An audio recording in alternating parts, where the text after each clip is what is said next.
আসসালামু আলাইকুম প্রিয় শিক্ষার্থী বন্ধুরা, আজকে আমি তোমাদের অষ্টম শ্রেণীর প্যাটার্নের আরও একটি নতুন ক্লাসে তোমাদের স্বাগত জানাচ্ছি।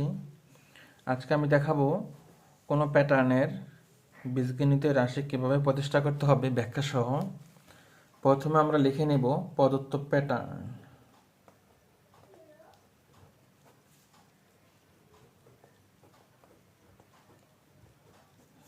প্যাটার্নটা আমরা লিখে নেব। কি প্যাটার্নটা আমার দেওয়া আছে?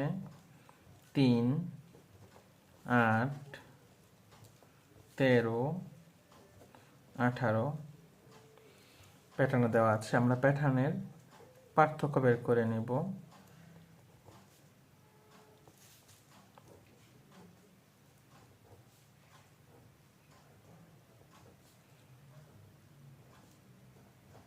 আটের থেকে 3 বাদ দিলে 5 থাকে, 13 থেকে 8 বাদ দিলে 5 থাকে, 18 থেকে 13 বাদ দিলে 5 থাকে।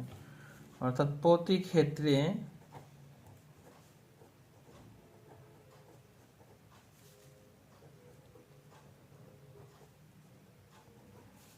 ক্ষেত্রে পার্থক্য 5। এখন আমরা দেখো প্রথম সংখ্যা হলো 3। আমার পার্থক্য হলো 5। প্রথম সংখ্যাটা পার্থক্য থেকে যদি ছোট হয় তাহলে বিয়োগ করতে হয়। তাহলে পার্থক্য হলো 5, আর প্রথম সংখ্যাটা যদি ছোট হয় তাহলে বিয়োগ করতে হবে। কত বিয়োগ করলে প্রথম সংখ্যাটা পাওয়া যায়? তাহলে 5 থেকে যদি আমরা 2 বিয়োগ করি তাহলে আমরা প্রথম সংখ্যাটা পেয়ে যাই, অর্থাৎ 3। যেহেতু প্রথম সংখ্যা, তাহলে 5কে আমরা 1 দ্বারা গুণ করব, বিয়োগ 3। এবার আসো দ্বিতীয় সংখ্যা।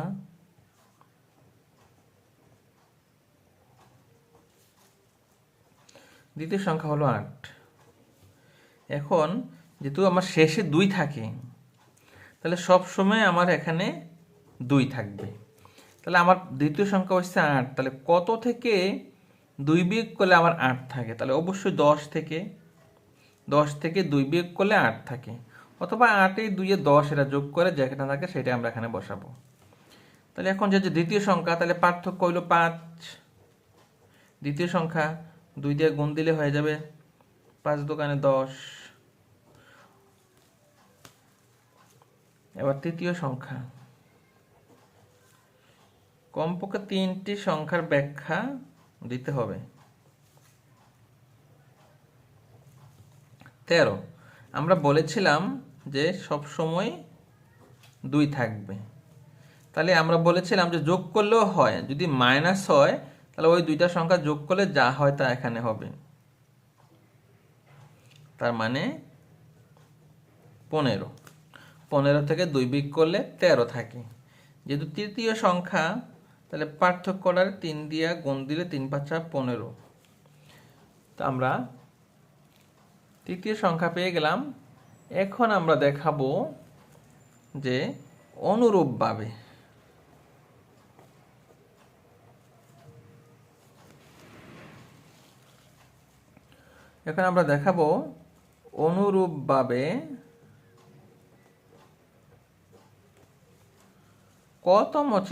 কতম সংখ্যা। যেহেতু আমাকে রাশি বের করতে হবে,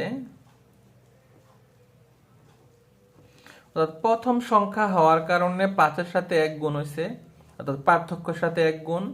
দ্বিতীয় সংখ্যা হওয়ার কারণে পার্থক্যের সাথে 2 গুণ। তৃতীয় সংখ্যা হওয়ার কারণে পার্থক্যের সাথে 3 গুণ। অনুরূপভাবে কতম সংখ্যা যদি হয় তাহলে পার্থক্যের সাথে ক গুণ? তার মানে 5 ইন্টু ক মাইনাস 2।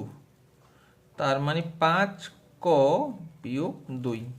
তাহলে সুতরাং বীজগণিতীয় রাশি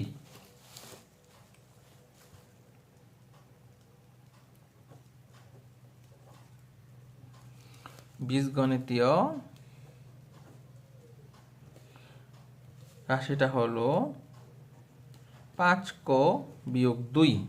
অর্থাৎ কোনো একটি প্যাটার্নের বীজগণিতীয় রাশি কিভাবে প্রতিষ্ঠা করতে হবে, এটাই আমরা আজকে ব্যাখ্যা দেখালাম। কিভাবে প্রতিষ্ঠা করতে হবে ব্যাখ্যা সহ।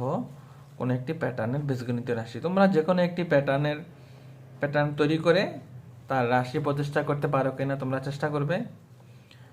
আর আজকে এ পর্যন্তই। তোমরা যারা আমার এই ক্লাসগুলো ফেসবুকে দেখতেছো সবাই আমার Facebook page easy math Facebook পেজটাকে ফলো দিয়ে সাথে থাকবে। আর যারা ইউটিউবে আমার ক্লাসগুলো দেখতেছো সবাই আমার ইজি ম্যাথ ইউটিউব চ্যানেলটা সাবস্ক্রাইব করে সাথে থাকবে, আর যেন পরবর্তী ক্লাস আপলোড দেওয়ার সাথে সাথে পেতে পারো।